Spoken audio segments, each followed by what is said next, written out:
Welcome to another live episode of Halftime Adjustments. It's your host, Eddie Arnell, my man G Witt, Mr. J. Lou. Tighten up, baby. Sir, tighten up, baby. Tighten up, man. Week 2 for Two-Tone Blue this week, man. Making their home debut of Cam Ward and this 2025 roster of youth. Wanted to see if we could rebound this week, fellas. Another tough game. Last time we played the Rain 16 Sunday Night Football. Y'all remember that, man? We went out there and showed out a little bit. Rams coming in, winning last week 14-9 over the Texans. Of course, we know what happened against us and the Broncos. Rams 33, Titans 19 as they spoil the home debut of Cam Ward in a game where he was sacked 5 times, fellas, and that's 11 sacks in 2 weeks already. J. Lou, I mean, where do we start for this? Well, I mean, I know where we need to start, but I'm gonna let you kick us off tonight and just give me a couple of things that you picked up on right off the bat. Yes, so I'll give you all positives, hopefully. One, I'm just gonna give you one big nugget. Okay. It's going to center around coaching. I knew you were going to say that. Special teams, we don't have to worry about. Bones is the real deal. Yep.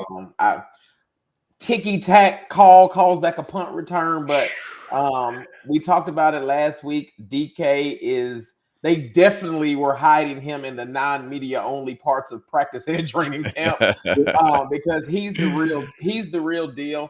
And up under coaching, let me go up a level, and I'll say the front office, because through 2 games, your rookie class that you drafted this year, they've been playing. Like, you've got some impact players there. Yeah. So I'll say that. But I seen a stat today after the game, and Callahan has the exact same record and is worse in some areas as G Witt's favorite coach, Whisenhunt. And that's saying a lot. And as I told you as we were leaving the game, Ed, it's time to start questioning Papa Callahan as well, because as good as he's supposed to be, he hasn't coached up an offensive line in 2 years. And I get it. You might not have the top notch, but they're still, like what we say every day, they're still NFL caliber players. Mm-hmm. And it's no reason for, like, these young guys that are coming in and getting snaps.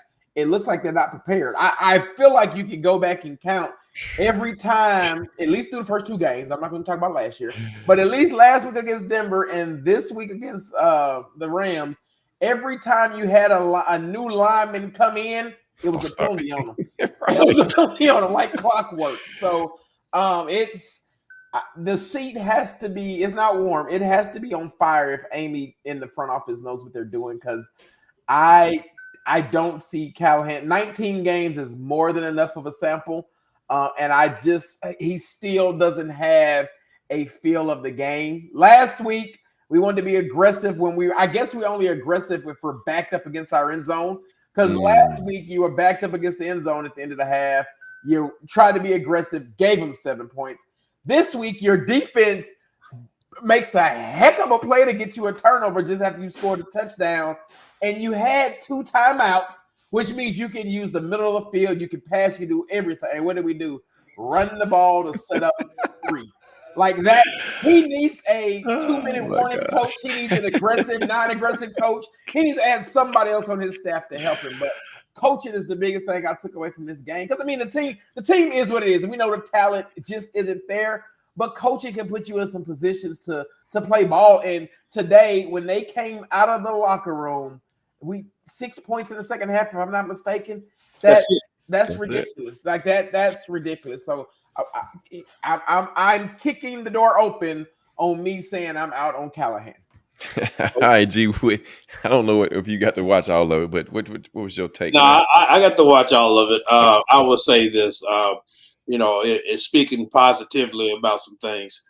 Of course, Cam, I thought did a good job. The touchdown pass to Aya Manoa was a thing of beauty. Especially since he was the one signaling him to go that direction, and the arm arrogance came out. I mean, that's what if they even mention it, that's what they're going to be talking about, the arm arrogance to throw that ball 42 yards across the field and get it to him on point. I thought that was good. Thought a couple of Tony Pollard ran the ball. I thought well, did a Mhm. good job. And defensively, I would say this: they did a decent job, I thought, on the running backs. Well, I'll say like this: on the first running back, on Williams, but letting what's his name, Nakao Puka. Puka. I still look at that play and I'm like, man, how does he get the touchdown? Yeah. Yeah. It didn't make any sense. And then, of course, typical of the Titans defense in the second half. Once they held on, I thought pretty well, decently through the third quarter. But once the offense started going 3 and out, you just saw them pretty much give up. And again, I agree with you, Jay Lou. Special teams, that is definitely the highlight of this team right now. It used to be the downfall. It's really the only positive you really got coming out of every game. The punting has been great. Field goal kicking has been great. The return game has been better than we thought it would ever be. And it goes back to what I keep saying each year. We can't get it right. We just can't. It's one of the things. It's either the offense is good and the defense is bad. Or the offense is decent, the defense is pretty good, and special teams is bad. You can't get anything where all three are working cohesively together and we're good on all three. I just can't figure it out how that cannot be done. I'm with you, J. Lou. Coaching, I think today just solidified the fact that Brian Callahan and again Daddy Callahan, because this is the 5th year in a row we've had a bad offensive line. And he was supposed to be the one to come in and fix it. Now, granted, I agree with the interior of the line is fine. It's the 2 tackles again. And I'm like, we can't win with tackles. And I said it in the text, so I said back. Ever since they got rid of Jack Conklin, our tackles have been atrocious. Even when Taylor Lewan was still playing, the tackles have been atrocious. And it just hasn't been good since then. But that's it. I mean, so let me go here too, because I'm not gonna give the defense a pass today. I'm gonna tell you why. I'm gonna tell you why. I don't think they brought enough pressure on Stafford. He had too much time in the pocket. He's not looking to run at all. He had opportunity to get out of the pocket a lot, and he didn't. And so I don't know why we play so much so soft of a zone and not blitz. The time we did blitz, Hooker got to him, right? And I know they blitzed probably more than that one time, but I'm just saying, there was no pass rush at all, zero. Now that just baffles me that you're not getting to a quarterback that is not mobile. We know he can sit in the pocket and sling it. We know that, right? But again, I mean, you have the lead at halftime. You have the lead late in the third quarter. You can't do nothing with it. So that's one of my takes. Like I said, 11 sacks in 2 games. That's atrocious. I don't even know how he's gonna survive the whole season at this rate. He's not. But we got us one. Eddie Gray said we got us a quarterback. I mean, for him to, like you said, the arm arrogance for him to throw the ball across the field with a man in his face and drop a dime. I mean, and then Elliott to come up with the catch. Not only that catch, but the one on the sideline to set it up. Yeah. Oh, yeah. I mean, outstanding. And so we've got some parts and pieces. We just don't have the parts and pieces we need at this point. Right. And so, and we'll start off on the offensive side of the ball. Starting the game off, you got 2 penalties off the bat. Right?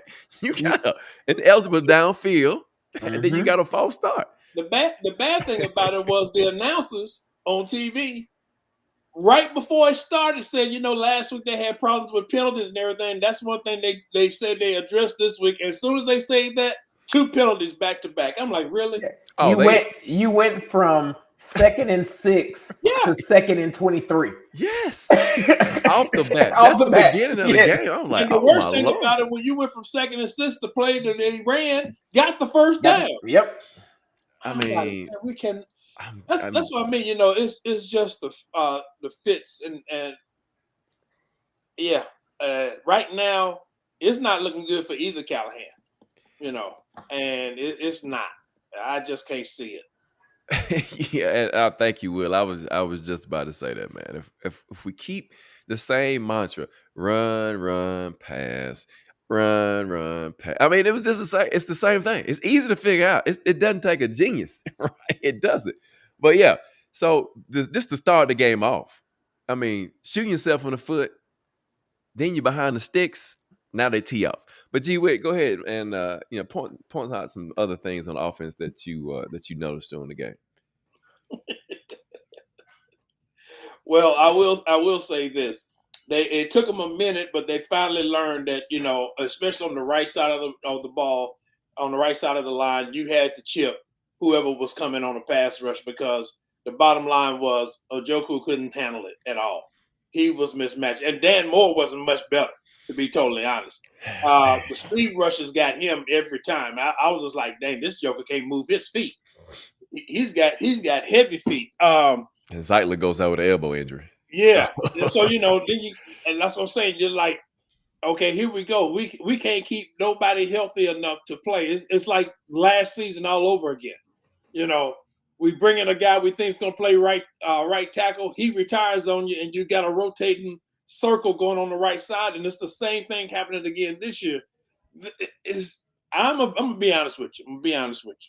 It's like, and this is not a football situation, but I would just say it's like there's a dark cloud over the Titans right now, because there is nothing good coming out of this. We're getting some good players. We can't win games. The man is what? 3-19? Yeah. 3-16. 3-16? Yeah, 19 games, yeah. And we talked about it in the offseason, like Callahan can't go an offer for September. He can't. And right now, he's well on his way. He still ain't broke 20 points yet. They averaged a little bit over 15 points in 2 games. Think about it. We've only scored one touchdown. One touchdown. In 2 games. One touchdown in 2 games. So the bottom line is, and I said it I said the last time they hired a quote unquote quarterback guru was Ken Whisenhunt. You saw how that turned out, and we're going down the same road. The same road. So it is what it is. I know we got a young team, but I will say today's performance really, there's no positive spin on that. And Callahan once again proved that he cannot call plays.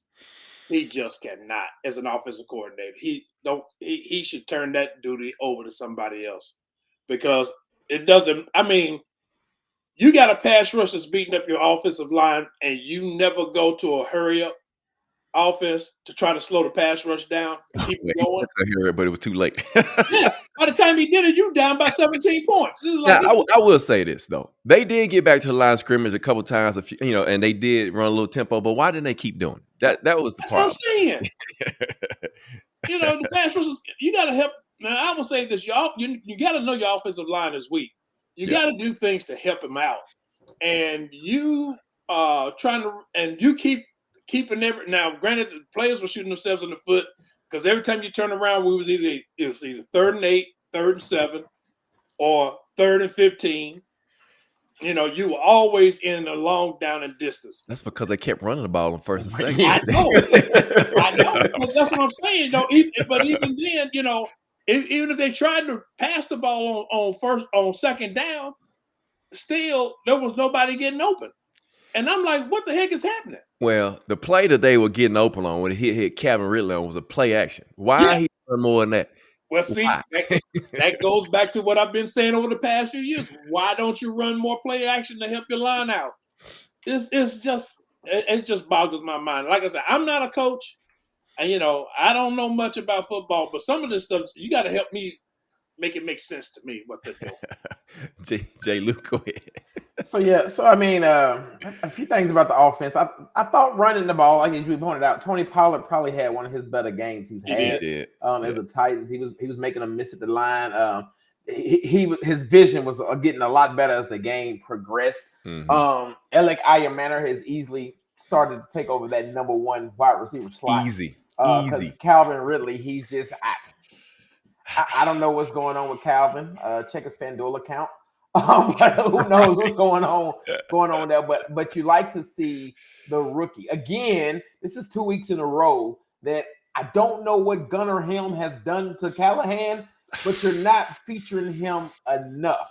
And we continue to be terrible in red zone. I think we were 1 for 3 today down there. Yes. And again, you're not coming up with good play designs, I don't think, as you get into the red zone.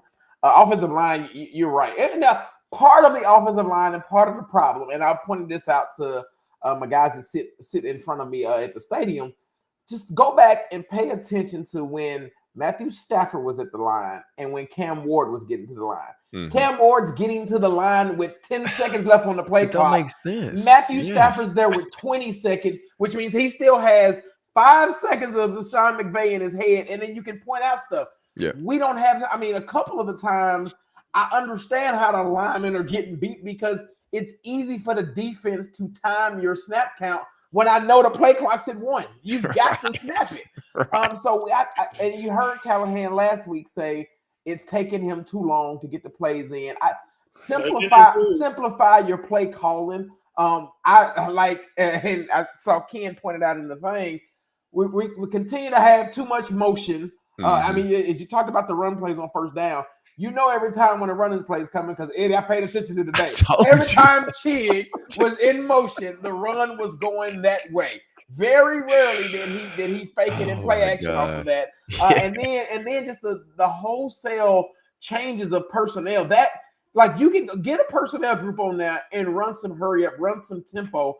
That when you did it a little bit in the first half, minus a 2-minute warning, that's when you saw Cam Ward more comfortable. And he's comfortable with that from doing that in Miami. But I continue to say I think that you're dealing with a head coach who's trying to prove that his system will work, and it's just not working.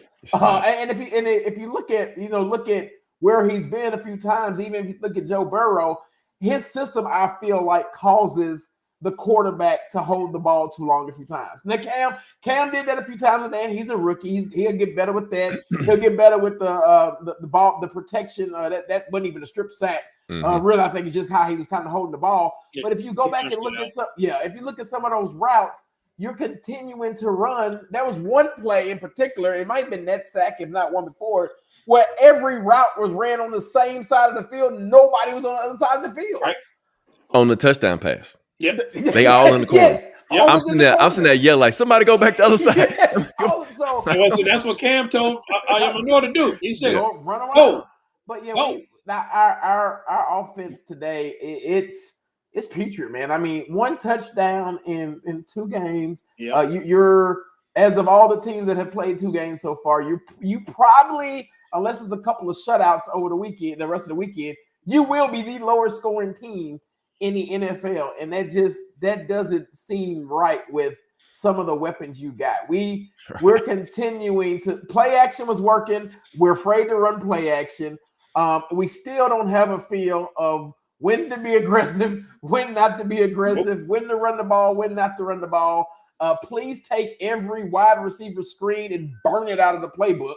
Well, here's the thing: it worked once, but you kept going back to it. And then the worst thing about it, you not only went, because the one time it worked was when we got the penalty on Zyklin and had to bring it back. Mm-hmm. That's the only time it really worked. You know why it worked? Because the offensive line was blocking. It wasn't the receivers blocking. Yes. Yeah, so that's the offensive line. Yeah. I mean, like it's like I would rather you see a tight end screen or a screen to the running backs. And again, I'm curious how much of this offense from a screen standpoint you change because you don't have Spears. I don't know. I don't think it would change much anyway, even if you had Spears, to be totally honest with you. You saw them run the tight end screen to Chig, and they got a good chunk of yards. It was on 3rd and a mile. That should have been the second. So going back to play calling, that should have been the second down play. and you're exactly right. I mean, the Joker just don't know when to call the right plays. No. I mean, it's like he got that one play with DK on a wide receiver end around and everything. Then he kept trying, and I'm like, three more times. You ran it 3 more times. You do it once, and you could fake out of the rest of them and get them every time. I mean, at least they finally started rolling Cam out to give him some space and everything. But then again, the problem you ran into with some of those, they finally caught up with them, so you couldn't even get anything out of that late on the second half. He missed DK on that one because it was open again. Yeah. For it would have been a big play. But thank y'all for joining us, man. Darius, Nathan, man, appreciate y'all joining. Will, Ken Lou, Virgil, good to see you, man. Eddie Gray, who else is on here tonight? Dion, man, all y'all, thank y'all. Dewey, Cheatham, and Howe, thank you for coming back this week, man. Mikey Jones, hadn't seen you in a minute, man. Good to see you as well, my friend. So, yeah, man, so my offensive take, like I said, 252 yards of offense, 6 for 15 on third down. Jay Lou, you kind of pointed that out. Here we go. This is where they improved. Only 10 penalties this week. Compared to 13 last week. Cam Ward, 19 to 33 for 175, 1 touchdown, 1 turnover. Pollard, 20 for 92. Ridley, 3 for 57. Ayo Manor, 4 for 56 and a touchdown. Yeah, Ridley, he still had another drop. I don't know. So I was really. I'll give him a pass on that because I got knocked out. No, I'm not. You know why? He hit him on the No. Last week, the same route, and he dropped it. Yep. He dropped it. The same route, the same pass. It wasn't the same route, but the same concept over the middle. And he dropped it. He hit him. So no, he don't get a pass. He's supposed to be the dog. He's supposed to be number one. And he's not. He is not reliable right now for whatever reason it is at all. But so I was really, to your point, you said Jay Lute about the receiver. Both of y'all said receivers not getting up. So I was watching the route concepts today, and for the situations that he was calling those particular plays in, the routes take too long to develop. Yes. What happened to the preseason when everybody was getting open? Yeah.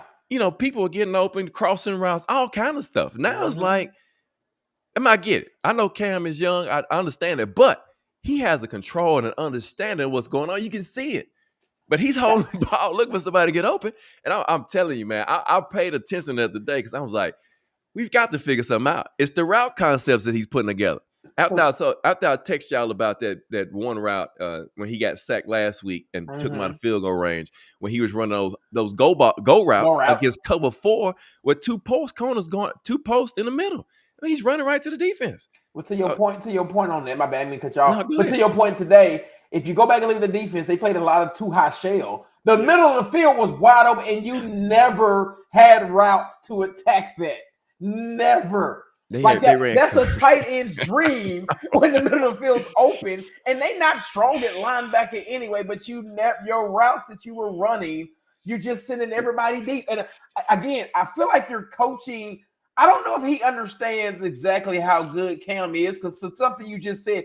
He has a grasp of the offense. I mean, you can see him check it and do it. He does things that typical rookies aren't doing, but your coach is not putting you in position to do that.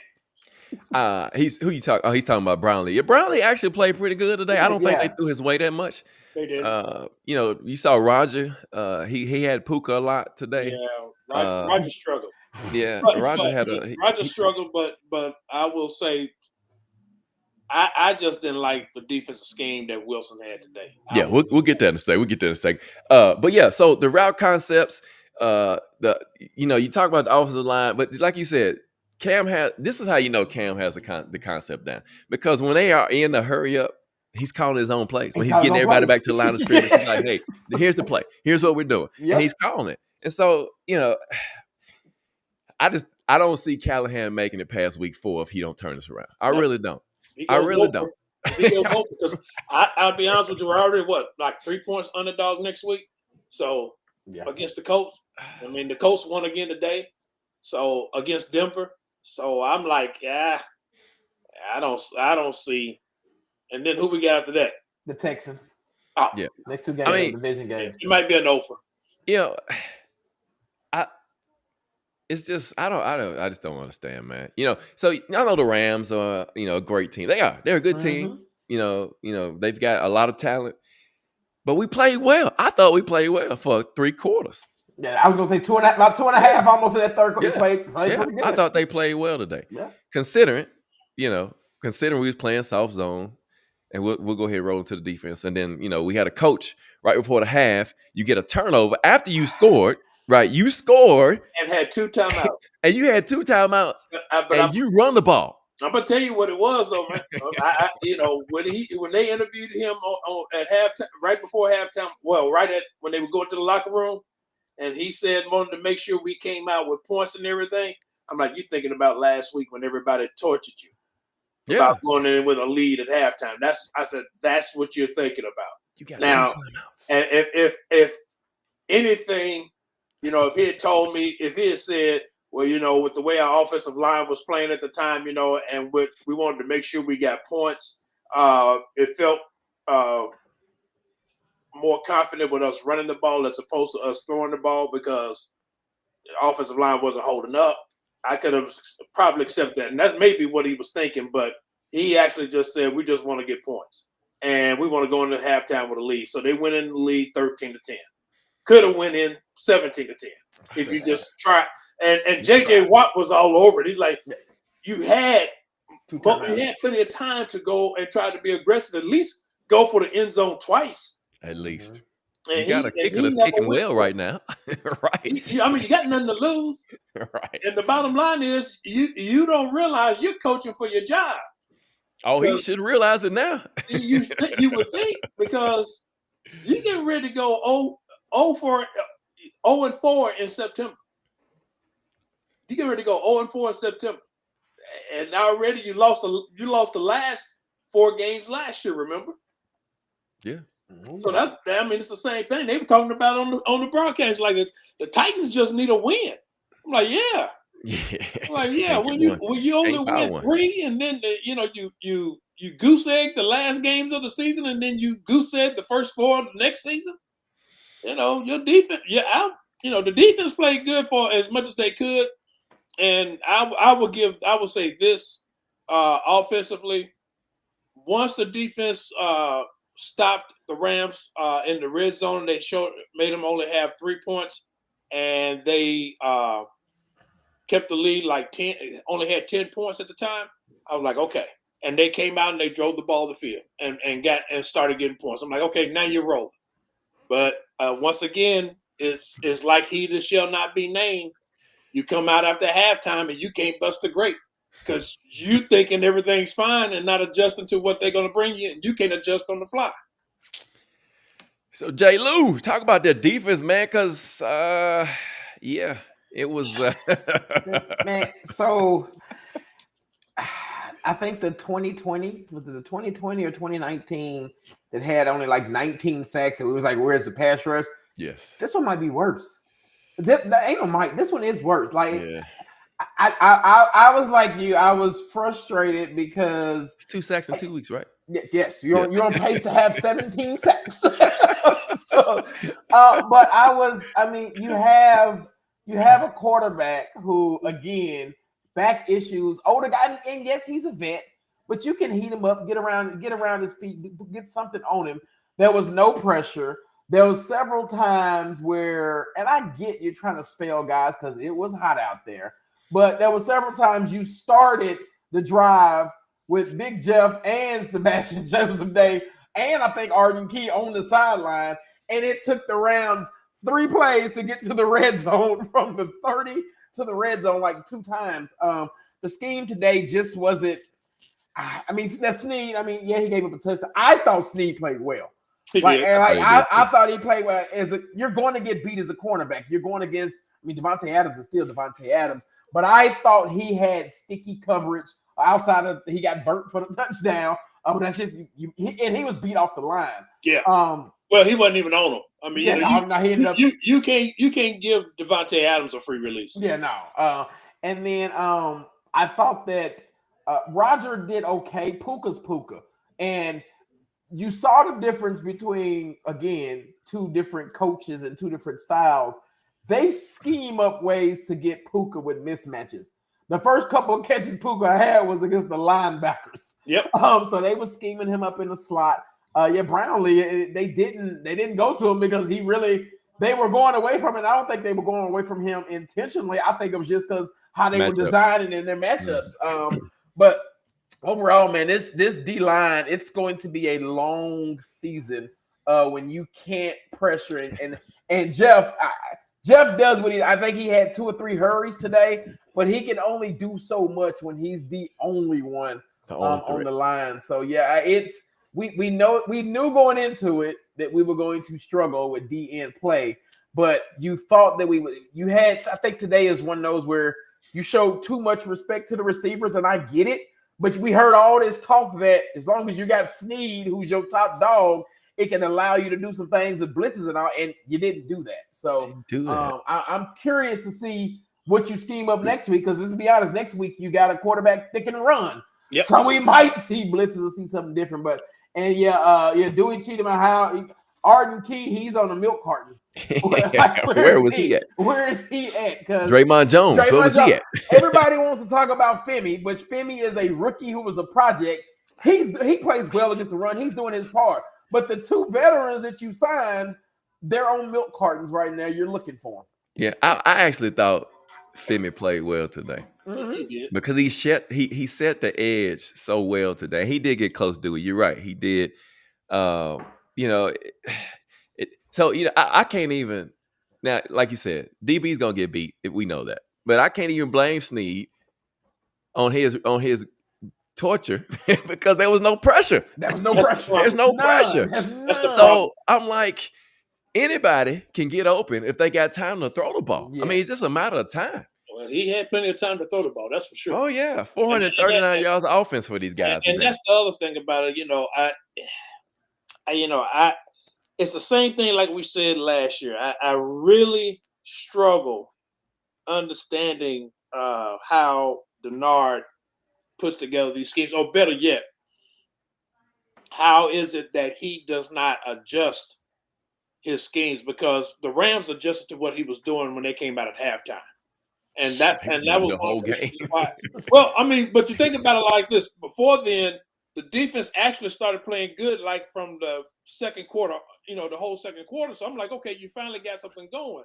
But it came out after that, man. And remember, they held the Rams to a couple of 3 and outs. So, but at the same time, one of the problems was, I mean, you giving all the receivers for the Rams free releases, and those are solid route runners with speed. Yeah. And so you putting your DBs in a horrible position, and linebackers really, to cover. They tried blitzing, and really the only person who got close in a blitz was Amani Hooker. He only got, and that was only once. And he got lucky on that sack. Yeah, because if he didn't fall down, we would have been in trouble. We'd have been in a lot of trouble because he people open. I hate to say this, but it's true. Now, Big Jeff was getting held a lot, but like you said, he could only do so much. The punt return for a touchdown that changes the makeup of the game, in my opinion.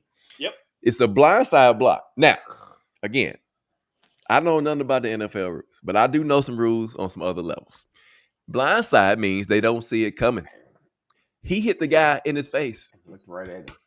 They were looking at each other. So you explain that one to me, how they make that call. And Bones is mad. He should have been mad. Bones is upset. Yeah, they made the call because they explained it on TV, and their referee explained it. Said the problem was he used that if he had come out and he had just pushed him or stayed in his way or something like that, it would have been fine. But he came in, lowered his. I'm just telling you. I understand. I hear what you said, but that doesn't make sense.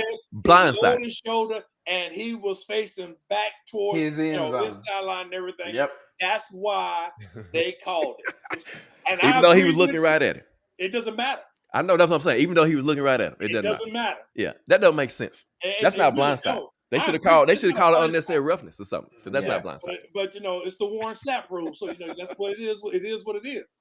So I agree with you. I didn't like the call. I thought it was horrible, but that's the explanation they gave on TV. Yeah, they don't line up with blindside. And the funny thing about it, though, and I would say this: that was the pick me up, because when he returned that punt and scored a touchdown, even though he got called back, you saw the offense finally pick up a tick. That's what I'm saying. That changed the whole game. Then after that, You go Change in the at whole game. halftime, you got your what? Your 6-point lead, and boom. Yeah, and Xavier Woods on the Puka run. I don't know what that was. That wasn't a tackle. No, that wasn't even a tackle attempt. He Was he trying to go for the big hit? Or what? Man. I'm like, man, who was that flying in there like a bullet and that's this what I whip? thought, because he read it, and I'm like, dang, he didn't even get. That was fourth down. That was huge. Fourth Oh, down. That was fourth and huge. one. Had him in the backfield. I'm like, Yep. you had him. That's huge. I was like, oh For a man. loss of at least 2 or 3 yards. That's huge. And then he just goes for 45 yards, and that's it. I'm like, good Lord. Like, we can't. I was like, here we go. And that's the other thing, too. Denard Wilson should have never said in the preseason, nobody's going to be running on us, because everybody is running on us. Well, I mean, so yes, but a lot goes into that because the defense is playing way too much. Right. But I agree with you, but still, you shouldn't have said it. Keep your mouth shut. Just go out there and hey, I'm fine with anybody saying whatever, but they just got to back it up. So you can talk. That's what I'm saying. If you can't back it up, they can come out this week and say we're gonna shut the Colts out. That's how it would be. Go out there and play. Yeah, so, you know but you haven't proven you can do that to anybody. That's what I'm saying. So you got to back it up. Don't say it if you can't do it. Yeah. This it really, in all honesty, I'm just right now. This team is in a state of flux, and I don't know if they're going to ever get out. Not with the way things are right now, unless by some miracle Brian Callahan has a epiphany and starts calling a game a lot better. All of a sudden, he develops a feel for the game, which I doubt. Unless the offensive line improves better than what they've been, which I doubt is going to happen. Man, we're looking at a long road, and the thing about it is, you're going to ruin your rookie quarterback with all these sacks. He's on pace to break David Carr's single season sack record. Yeah, dude, Sweat not playing was a big deal today. Yes. That was a huge deal. 439 yards for the Rams, 290 pass, 149 rush, only 1 sack for 8 yards, 23 of 33 for Stafford, 298, 2 touchdowns. Kyron Williams, 17 for 66. Puka 45 on 1 carry, and Blake Corum on 44 on 5 carries. Yeah, what was that? 149 yards rushing for the team. Yeah, on 25 carries. Yeah. So I mean, the best part of the whole team right now is special teams, which we've already talked about. Joey Sly, man. And Hecker. Go ahead, Jay. Look at this. This makes you happy. It makes me happy because y'all know how I was tortured the last few years with these coaches. But first of all, that's the one downfall to when the time comes and we fire Callahan, and then we might lose Bones all too. The coaches, all the coaches gone. Again, if all you have to do is look at his unit to be able to understand that coaching makes a difference. And I'm gonna tie it back to Daddy Callahan's. Daddy Callahan he handpicks his offensive line unit just like Bones handpicked special teams. And special teams is outplaying everybody. Everybody questioned when we got Slive. Right now, all he is 8 for 8 on the season and hitting 57. He's got, I saw a stat today, since like 2014, Titans have only attempted 2 kicks over 55 and hit him. He's got both of them in the stadium. I think he had the second longest kick in stadium history today. But to have 255 yards in a single game. So it's ridiculous. And then Hecker. Yeah, you saw today, and we was chatting in the stadium. There was a couple of his punts that had we had Stonehouse, they would have been touchbacks because he didn't know how to angle them or put them inside the 20. Hecker did a good job. Kudos to, again, Bryce Oliver and Vance Jefferson. They are phenomenal at gunners. And then you found the gem in DK. I said it last week when he caught a return, and it reminded me of Pac-Man. He's got the green light, and it's only a matter of time before he gets a kick return and a punt return that actually counts for him. It's decent, but I mean, there's nothing. Special teams, if you would have told us in the offseason that special teams would be average, if not better, you would think that you're at least 1-1 in these games. Special teams you would think has yet to cost you a game, even with the new kickoff rules and how he's adjusted and doing all that. We haven't really given up any major returns. So kudos to Bones. And again, he's doing something right with his unit and coaching them up, and it's just not spreading through the rest of the team. I mean, you've got a kicker. I kicker. He leads the league in points through 2 games with eight field goals. So that's the bright spot, is that you don't have to you holding your breath down on special teams, hoping that DK is he gonna run one back. Not, oh goodness, are we gonna get it blocked or something catastrophic go on? So kudos to special teams. I have nothing negative on that side. I agree with you, because now I give the Rams kicker his credit on the kickoffs, man. He was doing some junk, man. But I give DK credit. He never panicked back there. And even a couple of times when the ball got out of his hand, he picked the ball back up and still got positive yards. I think he was averaging something like 21 yards on punt returns or something like that, the way he was running the punts back and everything. I was, like you said, J. Lou, they hid him throughout the preseason so nobody else would see him, because he's actually just tearing them up, in all honesty. And the Gunners, I'm interested to see if Bryce Oliver is okay, because that last one, he hit dude with his leg. So yeah, I'm wondering, he came off limping, but I'm wondering if he's okay. But Van Jefferson did a good job as well. There's nothing wrong with special teams right now. That's the only bright spot on this team when you really think about it. And it's unfortunate. I mean, we were worried about Sly and his kicking performance, and obviously Bones told him what to do, and he's been doing it. He's 8 of 8, and making them all from all distances and everything, short distance, long distance. I'm like, okay. And like you said, Hecker's punting great. I mean, directional punts, pinning guys on the sideline, making it easy for the coverage to get down there and hold them back. And it's got to be something to it, because even on kickoffs, he only has one guy back there, and that's DK. He ain't putting nobody else back there. So I'm like, okay, this is kind of crazy. Most teams got 2. He's only got 1. And they're still getting good returns out of it. So, that's the only bright spot on this team right now. We did block an extra point. We did. Yeah, that's right. But he's just got to learn to just pick it up and go instead of looking back, because he would have scored on that one. Right. Well, I would say this: if your boy had just got in the way, Key. I think it was Key. Yeah, I think it was Key. Yeah, I think it was Key. It was running beside him. I thought it was a tight end. Okay, tight end. Mm-hmm. No, it wasn't a tight end. It was the other edge rusher. I can't think of his name. It wasn't Finney, the other guy. I'm sorry, I'm drawing a blank. That's okay. Anyway, if he didn't do anything but just bump, get in the way. It's a pickup. All he had to do was get in front of him and just slow down. Dude would have been able to pick the ball up, and nobody would have caught him. Mm-hmm. We got us an extra 2 points. Yeah, we'd have had 20 points. He would have hit 20. But again, that just goes to the point of where we've been saying the only bright spot on this team is special teams, which used to be the dark hole. Yeah. So Chimery, 16.6 per kick return, along with 21, and then almost 18.5 for a punt return. So that's not bad at all. Sly again, 4 for 4, 57 long, and then Hecker was averaging 50 yards a punt on 5. So and 2 inside the 20. 2 out of 5 inside the 20. Man. Yeah, and so excellent work. Looking at the AFC South, the Colts go to 2-0 with a 29-28 win on the Broncos. Wow, this keeps getting better. Bengals beat the Jags 31-17. They dropped in a 1-1. The Texans play tomorrow night against the Bucks, and then of course we're 0-2. Colts come in. First AFC South game of the 2025 season at home. Daniel Jones, the Colts beat the Broncos, put 29 up on the Broncos this week. And it's going to be a tough game. Mobile quarterback. I'm sure they gave some problems to Bo Nix. I hadn't looked at the stats just yet. I wanted to go in there and look.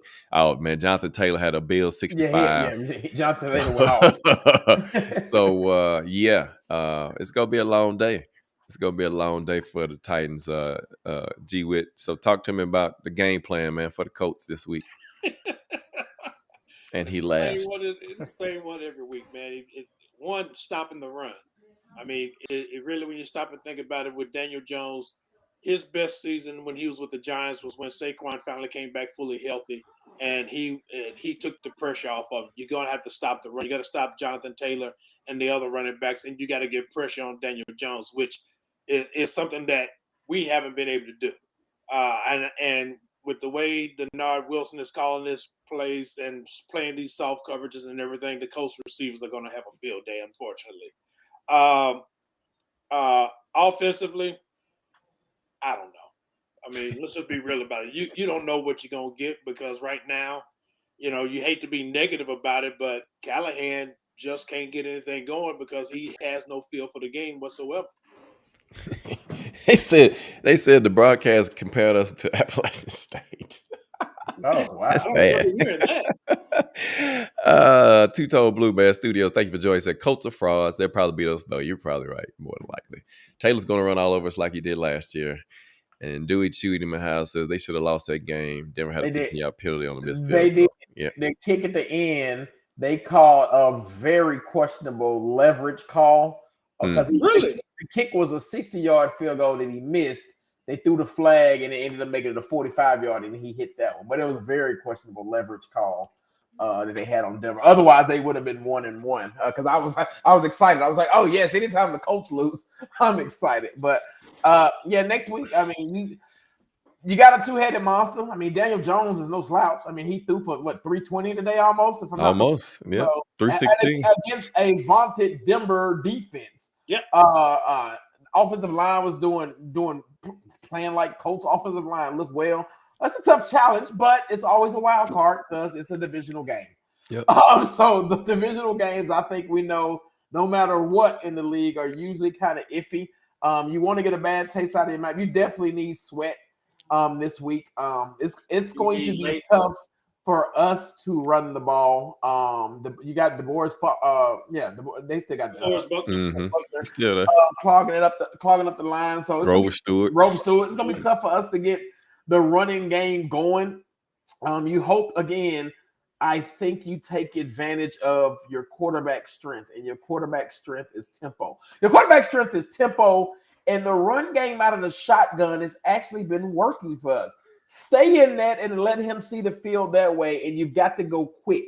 But you're gonna have our hands full. Again, you got another quarterback who can beat you with his legs. Mm-hmm. So the cage rushing, the eye discipline with that, and Daniel Jones is a bigger guy, so the getting to him and getting him down. We have a problem of getting to these quarterbacks, but not actually taking them to the ground.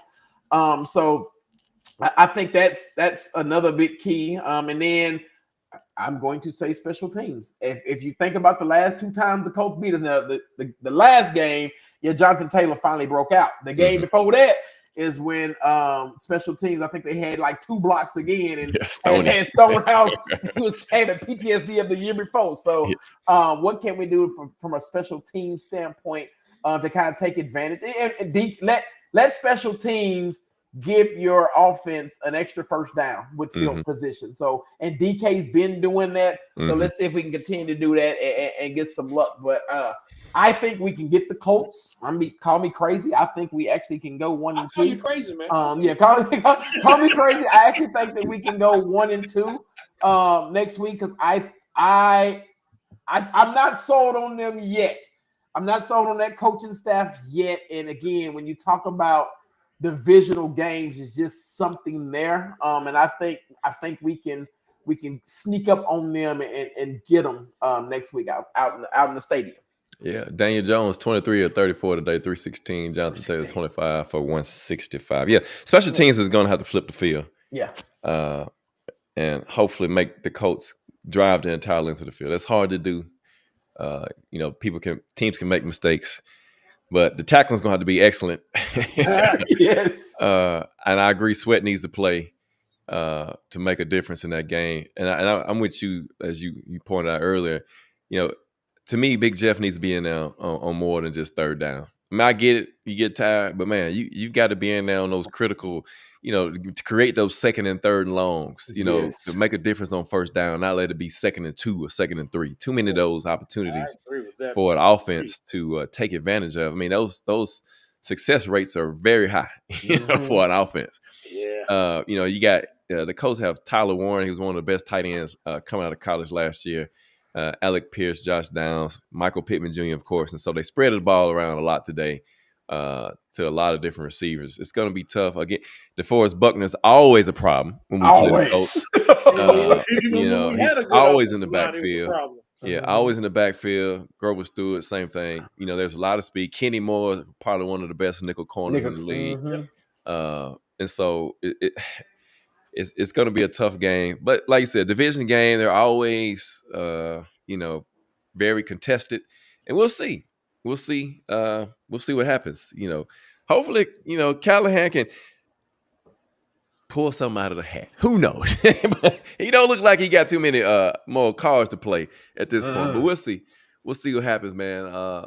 We've got to make plays. Chig had a big drop today. We talked about Ridley enough. We've got to make plays for the quarterback and for the offense to be successful and stop wasting these opportunities in these field positions that they get in sometime when the defense actually makes a stop. Right. Actually has a good punt return. We've got to turn turnovers into 7 instead of 3. And you saw that was the big difference. That was the knockout punch today when they were able to capitalize on our fumble and turn it into 7, where we turned their interception into 3. Yeah. And so I agree. Those things have to happen. But again, man, thank y'all for joining us for another episode of Halftime Adjustment. Eddie Arnett, G with J. Lou, man. Check us out next week. The Colts come to Nashville. Home game, number 2 for the Titans. See if they can make a better showing in this divisional game. Division is still there. Still got some games that we can win and make a difference. But we'll see. I just don't see it. These next 2 weeks are going to tell a lot for Callahan and his coaching staff. Yes. Go say it that way. Now, because if they fire him, then who's going to be the head coach? Jannard, maybe? Probably. Who? And then who calls the plays? Nick Holtz, or does he go to, or Hardegree, the quarterback coach? So we'll see. We'll see what happens, man. A lot of football left to be played. I love the swag of the quarterback, the moxie of the quarterback, and he's going to do some things. Just got to give him some time to throw, and somebody's got to make a play for him. Yes. I think you, like you said, check the FanDuel account, check the parlays, because somebody isn't doing anything. It's Callahan. Yeah, man. He's 75-year record for the most sacks allowed through 2 games with 11. Yeah, man. Hey, we're right there with you, man. It's frustrating. The Colts fans, they had a good amount of Rams fans today, too. It sure was. It's going to be like that all season. Yeah. And with that new stadium, somebody said it earlier, the new stadium coming here in another year and a half, and they looking like this, it's going to be tough. What they say, 70% of the seats are sold? Mm-hmm. Okay. All right. Thank you again, man. Check us out next Sunday, 7 p.m., man. We'll be here breaking down the Colts game. First AFC South tip for the 2025 Tennessee Titans. Eddie Arnell, G. Witt, J. Lou. Halftime Adjustments, man. We out of here. Peace. Peace.